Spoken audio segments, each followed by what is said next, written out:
Gloria al Señor, ya estamos ahí.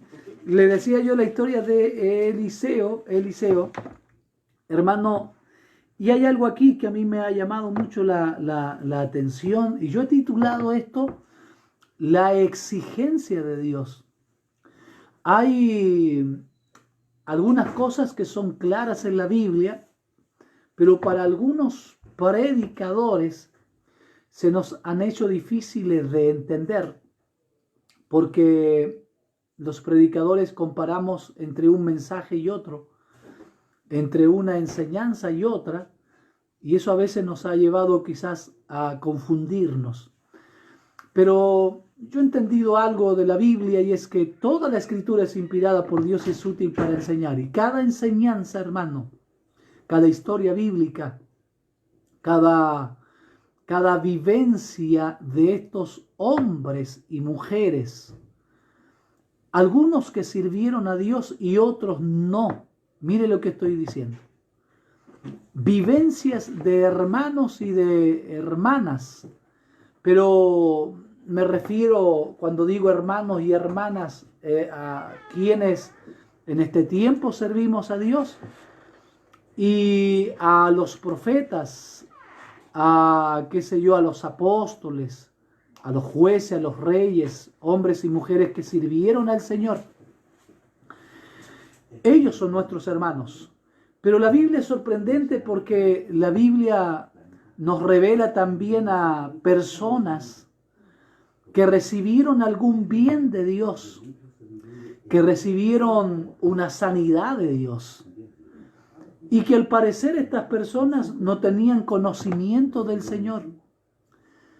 Pero algo seguramente tenían que movía a Dios concederles un milagro, concederles sanidad. Y está la historia de Naamán el sirio, un hombre importante, un capitán de un ejército.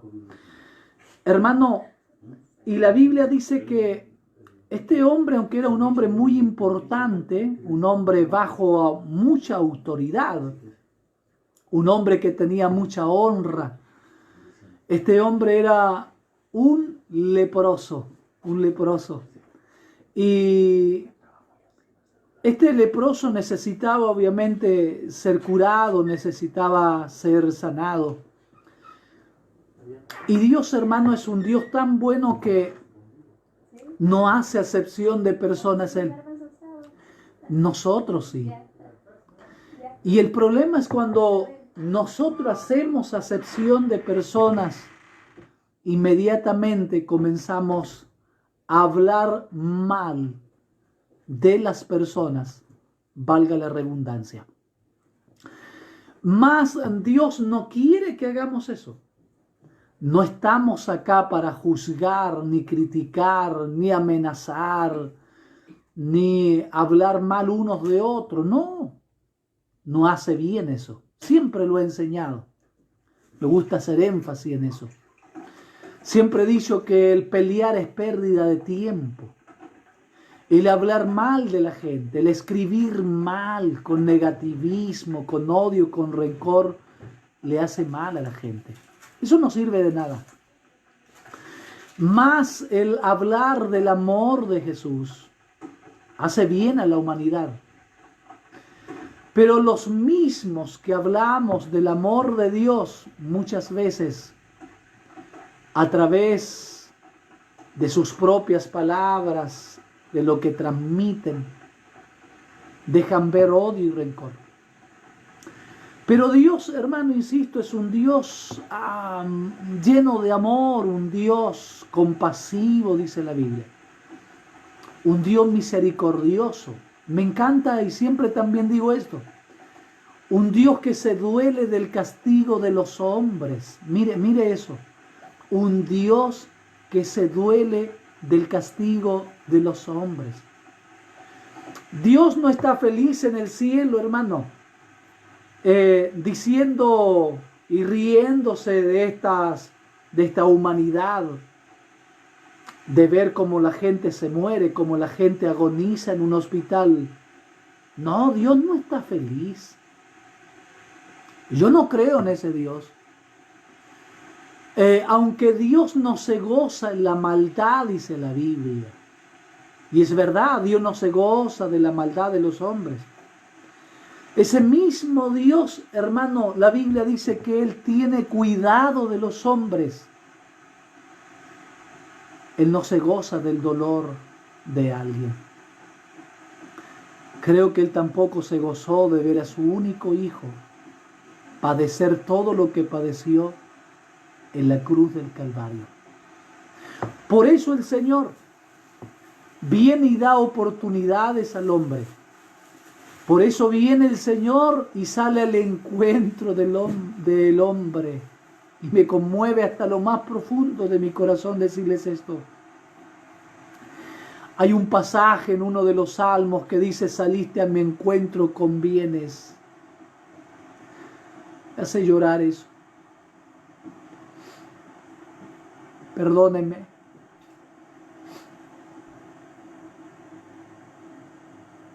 Perdónenme porque cuando hablo de Dios y viene este tipo de palabras a mi corazón me quebranto. Él sale con bienes a nuestro encuentro. Naamán estaba pasando mal. Una mujer que trabajaba allí en esa casa le dijo que le habló de un profeta, le habló de un hombre de Dios. Y en el verso 3 del capítulo 5 voy a leer en referencia a lo que les estoy hablando. Dice: esta dijo a su señora: si rogase mi señora al profeta que está en Samaria, él lo sanaría de su lepra. Dios iba a salir a Naamán con bien.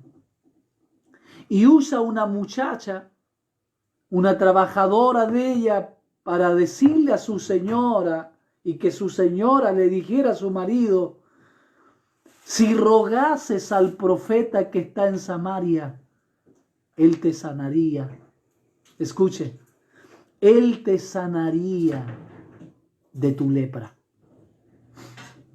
Quiero yo decirles esto a cada uno de ustedes. Si rogasen ustedes al Señor, el Señor les sanaría de su lepra. Quisiera ser en esta tarde, hermano, simbólicamente, no sé cómo decirlo, esa muchacha, o ser el mensaje de esa muchacha en decirles a cada uno de ustedes: si rogasen al Señor, el Señor les sanaría, de seguro.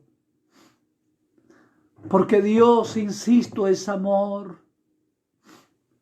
Porque, insisto más, el Señor es compasivo, es misericordioso, es clemente y es lento para airarse además.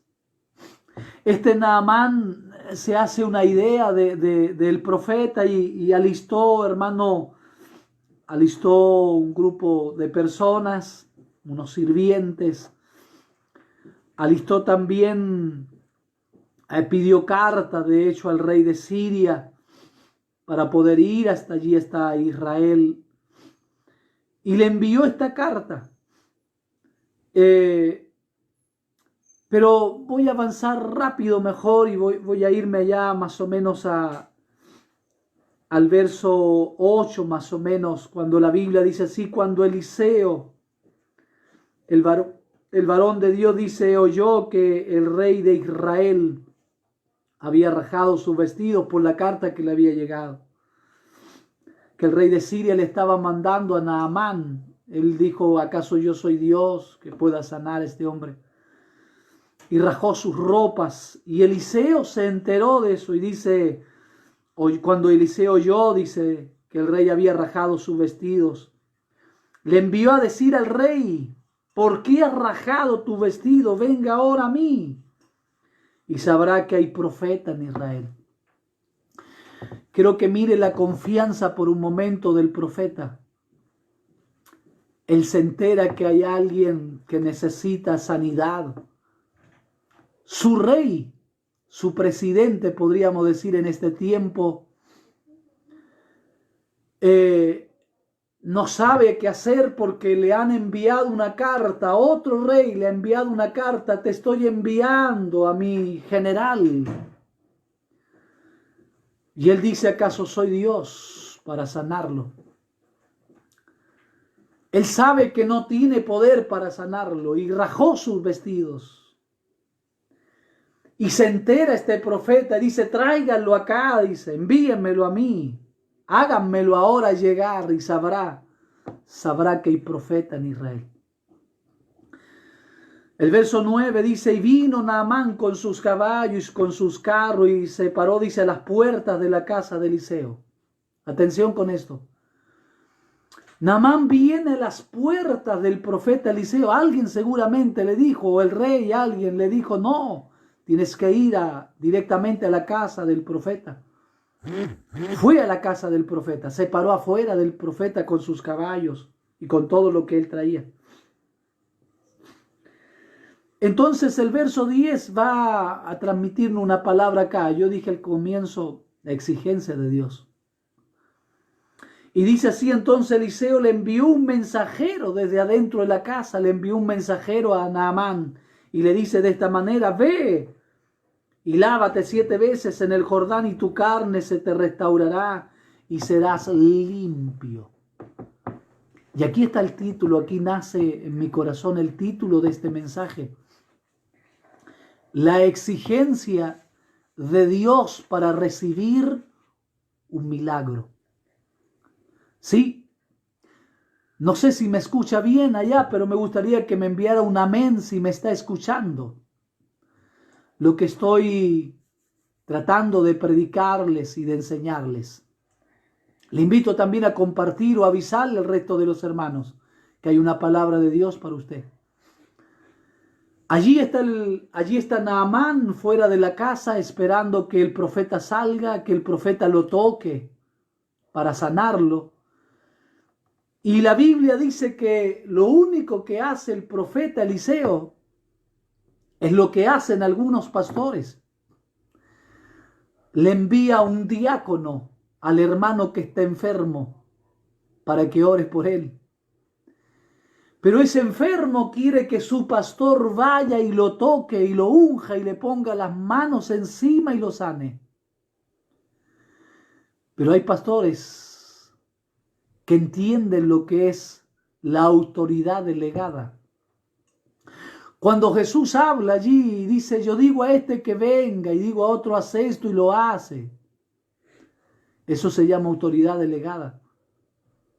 Se faculta a otra persona o se le da la autoridad o el poder a otra persona para que haga algo en el nombre de otra persona que le está enviando, y esa persona obviamente es de autoridad. Escúcheme entonces, acá el profeta envía a uno de sus siervos y le dice a Naamán: ve y sumérgete 7 veces en el Jordán. Esa es la orden y esa es la exigencia. Escúcheme con atención. A veces Dios, para sanarnos, hermano, nos va a exigir hacer algo. ¿Me escuchó? Para que Dios nos sane, a veces nos va a exigir algo. A este hombre le está exigiendo que vaya al Jordán y se sumerja 7 veces. 7 veces. El número perfecto, además. Mas, ¿qué acontece con Naamán? La Biblia dice en el verso 11, dice: y Naamán se fue enojado diciendo, he aquí, dice, yo decía para mí saldrá el varón de Dios. Luego dice: y estando en pie invocará el nombre de Jehová, su Dios, y alzará su mano y tocará el lugar y me sanará de la lepra. Se enojó este Naamán. Se enojó porque no entiende que Dios lo va a sanar, pero a su manera, no a la manera que él había pensado. Naamán se había hecho la idea de que el profeta iba a salir, iba a invocar el nombre de Jehová e iba a tocar la herida de él y de esa manera lo iba a curar. Pero se equivocó Naamán, como me he equivocado yo muchas veces, como se ha equivocado usted también muchas veces. El creer que Dios, hermano, tiene que sanarnos a nuestra manera. El creer que Dios tiene que bendecirme a mi manera. Eso no ha ayudado a muchos creyentes. Eso ha desalentado a muchos creyentes. Creyentes que han venido al Señor porque desean un milagro. Y piden a Dios, Señor, sáname, restáurame, o dame esto otro. Y al ver que Dios no les concede de la manera que ellos exigen, que ellos piden, se frustran, se enojan con Dios. Se enojan también con los hombres de Dios. Se enojan con los profetas de Dios, se enojan con los pastores de Dios. Porque desean que Dios les sane a su manera, no entendiendo que hay una exigencia de Dios muchas veces para sanarnos. Continúo. Este hombre dice, conocía algunos ríos, y dice Abana y Farfán, ríos de Damasco, ¿no son mejores que las aguas de Israel? Menosprecia este hombre las aguas de Israel, diciendo a Abana y Farfán, son dos ríos en Damasco, son mucho mejores, dice él, que las aguas de Israel. Si me lavar en ello, dice, ¿no seré también limpio? Y se volvió y se fue enojado, hermano. Él no entendía, voy a esto y quiero que entienda el sermón. Él no entendía que hay una exigencia de Dios. Eso es. Había una exigencia de Dios, había algo que Dios le iba a pedir a Naamán hacer. ¿Y sabe qué era? Era que fuera al Jordán y se sumergiera 7 veces. El hombre se enoja y quiere irse. Más viene, el verso 13 dice, mas sus criados se le acercaron y le aconsejaron diciendo, Padre mío, si el profeta te mandara alguna gran cosa, te pidiera, te exigiera alguna cosa, ¿no la harías? ¿Cuánto más diciéndote, lávate y serás limpio? Eso es. El Señor no le está diciendo, anda y sumérgete 7 veces en el Jordán porque no te vas a sanar. El Señor o el profeta le está diciendo con claridad, ve y sumérgete 7 veces porque vas a quedar limpio de tu lepra. Pero el hombre, escúchenme acá, el hombre a veces no quiere hacer nada, hermano, no quiere hacer nada que le exija algún esfuerzo. El hombre quiere todo gratis. El hombre es egoísmo, puede ser, o no sé, yo le llamo también exceso de confianza. De pensar o creer que todo funciona a mi manera, hermano. De que Dios se va a mover a mi manera o a mis deseos, a mis anhelos. Yo creo que Dios concede los anhelos del corazón. Pero a veces el Señor nos va a exigir, nos va a pedir algo a nosotros. Continúo, estos hombres le dicen, ¿acaso si el profeta no te pidiera otra cosa, acaso no la harías? Si te está diciendo que vas a ser limpio, como diciendo, ¿por qué no lo haces? Si es seguro, porque el profeta te está diciendo, te está brindando seguridad que te vas a sanar, hombre. El verso 14 dice, Él entonces descendió, dice, y se zambulló 7 veces en el Jordán, conforme a la palabra del varón de Dios, y su carne se volvió, dice, como la carne de un niño y quedó limpio. Mire qué interesante esto. De aquí nace una enseñanza entonces, que cuando nosotros obedecemos a la exigencia de Dios, cuando nosotros hacemos las cosas a la manera de Dios, esto va a reabundar para bien en nosotros. Esto va a provocar un milagro en nosotros. Esto va a traer cumplimiento a las palabras que el profeta me acaba de decir. Ve, haz esto y vas a ser sano. Ve, haz lo que el Señor te está mandando a hacer, hermano, y serás sano. ¿Por qué estás ahí atemorizado, varón? ¿Por qué estás ahí atemorizada, varona?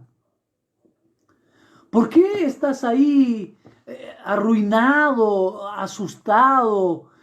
¿Por qué estás ahí deprimido, escondido? Si el Señor ya te dijo que te iba a sanar. El Señor te dijo hace un tiempo atrás, no te dejaré ni te desampararé. Te sostendré, te sustentaré siempre con la diestra de mi justicia. Haz esto. Haz lo que Dios te está mandando hacer y recibirás alabanza de Dios. Recibirás un milagro del Señor. Lo importante no es lo que vas a hacer, lo importante es que Dios te va a sanar. Si has puesto tanto esfuerzo a veces, hermano, en construir tu casa, en casarte, pones tanto esfuerzo en ir a trabajar, has dedicado tanto sacrificio, tantas horas, hermano, de trabajo y de tantas cosas que no te producen felicidad, que no te producen vida, que no te producen contentamiento, te has desgastado en tantas cosas que no han producido ningún bien para ti. ¿Por qué no haces lo que Dios te está mandando a hacer, por Dios?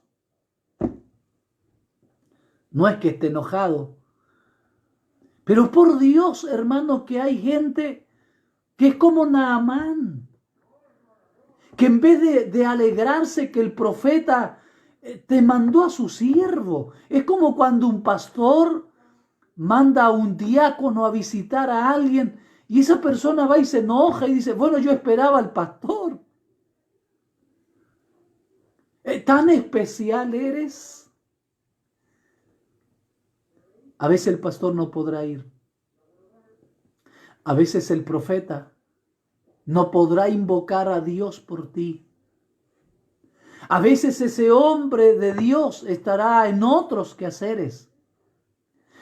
A veces ese hombre de Dios tendrá que estar en la intimidad con el Señor y tendrá que enviarte a un oficial, tendrá que enviarte a un diácono, tendrá que enviarte a un líder, a algún ayudante. Y es más, no va a enviar ese ayudante, ese líder o a ese diácono para que te toque la herida y te sane. Te va a enviar a veces un ayudante para decirte, haz esto y Dios te va a bendecir. Haz esto y Dios te va a sanar. ¿Me está escuchando ahí, hermano? Dios a veces nos exige sumergirnos 7 veces en un Jordán para que quedemos limpio de la lepra que nos está dañando. En un momento en la Biblia recuerdo Dios revela cómo sanaba a Jesús. La Biblia nos revela cómo Jesús hacía ciertos milagros. Y recuerdo que en un momento un ciego se encontró con Jesús. Y Jesús, ¿sabe lo que hizo? Escupió en tierra, hizo lodo y untó sobre sus ojos. Y mire, Jesús está tocando los ojos de ese hombre, pero luego lo manda a lavarse. Y cuando este hombre va a lavarse, recobra la vista. O sea, el Señor te puede tocar, el Señor puede hacer lodo con su propia saliva, untarla en tus ojos, poner tierra con saliva de Él en los ojos de alguien. Pero luego te va a decir, ve y lávate. Y en ese momento recobra la vista ese hombre. Otro más que me sorprende, hablando de la exigencia de Dios, de lo que Dios nos exige hacer. Hay un hombre que tiene su mano seca, siempre me acuerdo de él. Y la Biblia dice que está Jesús rodeado de gente y está este hombre con su mano seca. En esos entonces tener seca toda una mano era vergonzoso. Normalmente en esos días la gente leprada, la gente que le faltaba un pie, una mano, un ojo, cualquier desperfecto que tuviera alguien, inmediatamente era desechado, no podía estar con la sociedad. Y cuando Jesús ve que está este hombre con su mano seca, entre medio de aquella multitud, ¿sabe lo que hace Jesús? Lo llama y le exige diciendo, hombre, ponte en medio de la gente que está aquí y extiende tu mano seca. Y yo me pregunté, ¿qué tipo de Dios es ese? ¿Qué tipo de Jesús es ese que va a querer avergonzar a alguien para sanarlo? Porque en esos días era así. No podían juntarse los enfermos, los desechados con la gente importante. Pero Jesús le exige a este hombre diciendo, extiende tu mano, ponte en medio, extiende tu mano. Y este hombre no duda.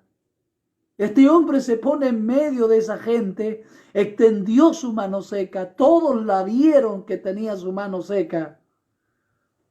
Pero en un instante vieron también cómo su mano se restauró y quedó sano de ese mismo momento. Así es Dios. Así Dios puede curarnos. Así Dios puede sanarnos también, hermano. Viene a mi memoria el estanque de Betesda. En aquellos días dice la Biblia que de tiempo en tiempo, dice, no dice a cada 2 años o 3 años, sino que dice de tiempo en tiempo. Bajaba un ángel, dice, y movía las aguas allí. Y yo pienso que ese era Dios, porque Dios de alguna manera quiere sanarnos. Siempre Dios quiere sanarnos, hermano. De eso yo estoy seguro. Y por eso las sanidades en la Biblia son todas diferentes. De diferentes maneras el Señor nos sana. No hay solamente una forma como Dios sana, no. Hay diversidad de formas. Hay muchas maneras, operaciones, dice. O sea, hay muchas formas como Dios opera, como Dios trabaja, como Dios realiza un milagro. Y en ese tiempo dice la Biblia que venía el ángel, movía las aguas y era la oportunidad que Dios estaba dando a uno de los muchos que iban a aquel estanque, paralíticos, ciegos, cojos, mancos. Y el primero, dice, el primero que descendía a las aguas, una vez que el ángel haya movido las aguas, quedaba sano, dice, quedaba sano de cualquier enfermedad que tuviera. Algunos estudiosos dicen que ese estanque que estaba allí es como hoy los centros clínicos, como el Bachelet de nosotros, como los APUS, como estos centros de salud, donde llega mucha gente enferma. Y me pareció bonito saber eso, porque si era un centro médico, hermano, aquel lugar, la Biblia está diciendo que de tiempo en tiempo el Señor enviaba un ángel a agitar, a mover las aguas que habían allí, en ese centro, en ese lugar donde yacía una multitud de enfermos, dice la Biblia. Y le daba la oportunidad de que alguien fuera sanado de cualquier enfermedad que tuviera. Mire qué bueno Dios.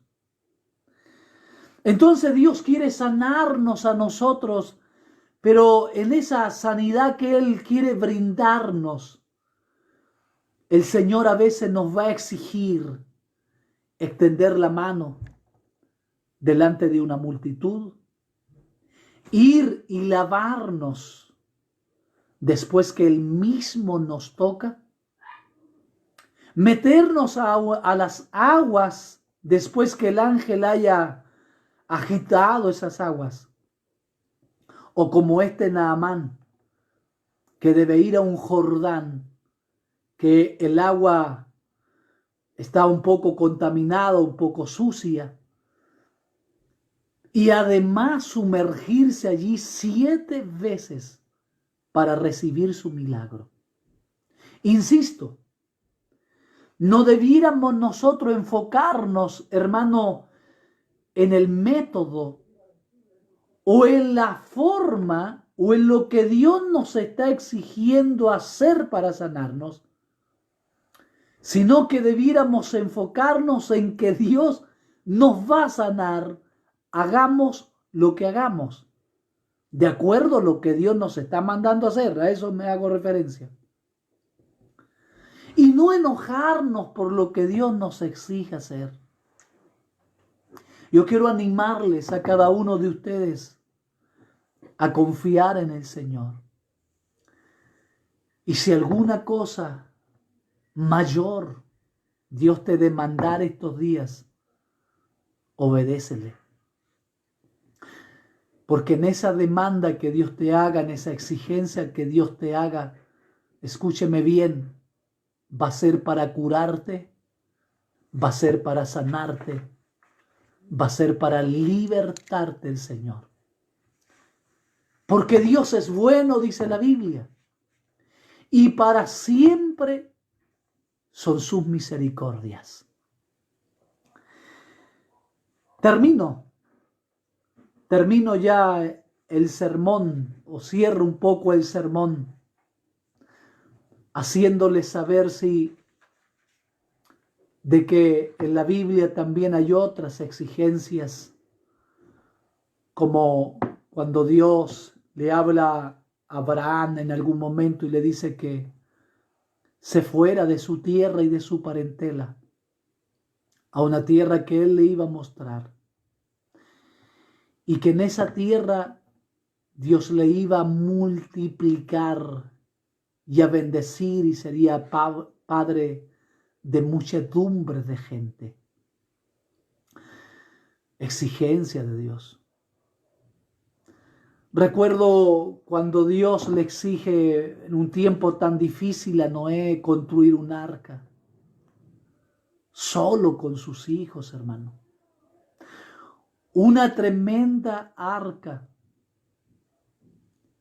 Le exige poner una especie de cada animal, de aves, en aquella arca para que fueran salvos. Exigencia.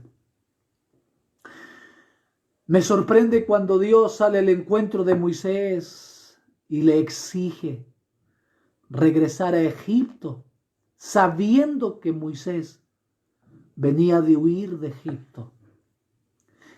Exigencia de Dios. Dios le exige a estos hombres amados hermanos, hacer algo diferente a lo que ellos estaban haciendo y aún hacer algo diferente a lo que ellos mismos anhelaban a veces. Imagínese este hombre José. No es que Dios quizás le exija, pero en eso de bendecirlo a él y a su familia, tienen que venderlo, ponerlo en una cisterna, pasar por la cárcel, para que más tarde ese José pudiera ser una bendición para toda la familia. Tremendo, pastor. Dios le bendiga. ¿Cómo? Lo voy a interrumpir un poquito. Dios le bendiga. Quieren aceptar al Señor. Dios le guarde. Acá la pastora Gema me interrumpe un poquito, pero déjeme terminar. Hay alguien seguramente ahí, lo siento yo, que Dios le va a exigir algo a usted. Es más, yo siento que Dios te ha exigido muchas cosas y te ha invitado a venir a Él y has sido desobediente. Porque la gente dice así, pero es que si voy a la iglesia tengo que dejar de fumar, tengo que dejar de tomar. ¿Y acaso eso no te está matando? ¿Acaso no es la droga la que te robó la familia? ¿Y te preocupas de que Dios te exija santidad? ¿Que Dios te exija dejar el cigarro? ¿Te preocupa eso? ¿No debieras enfocarte en que Dios te va a sanar, te va a devolver tu familia por lo que Él te está exigiendo hacer? Hay gente así, hermano. Gente que no quiere obedecer a la exigencia de Dios. Iba a decir algo fuerte. Voy a guardarlo en mi corazón. Pero entiéndame, por favor, hay cosas que Dios te ha exigido hacer y no has querido hacerlo. Y quizás tu vida no ha sido una vida agradable, una vida buena. Aún siendo cristiano, no has tenido grandes victorias en Dios, porque cada vez que Dios te ha exigido hacer algo, no lo has querido hacer. Y has sido desobediente a la voz de Dios. Termino diciéndote que si has sido así, arrepiéntete. Conviértete al Señor. Pídele perdón a Dios por todas aquellas cosas que Él te ha exigido hacer y que no has hecho. Y eso ha traído consecuencias a tu vida. Eso ha traído consecuencias a tu familia. Eso trajo mucha destrucción a tu casa. Perdiste tu casa, perdiste tu familia. Te alejaste de la gente que te ama. Porque simplemente no has querido hacer lo que Dios te está exigiendo hacer. La gracia de nuestro Señor Jesucristo, el amor de Dios, te alcance donde quiera que estés. Te bendiga el Señor, te fortalezca el Señor, te sane el Señor y te traiga a sus caminos el Señor. Amén.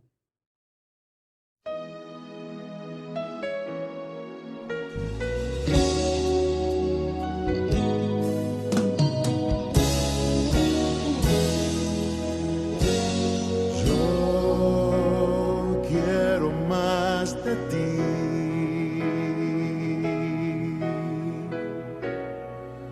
Y habitar en tu presencia, menguar para que crezcas tú y cada día ser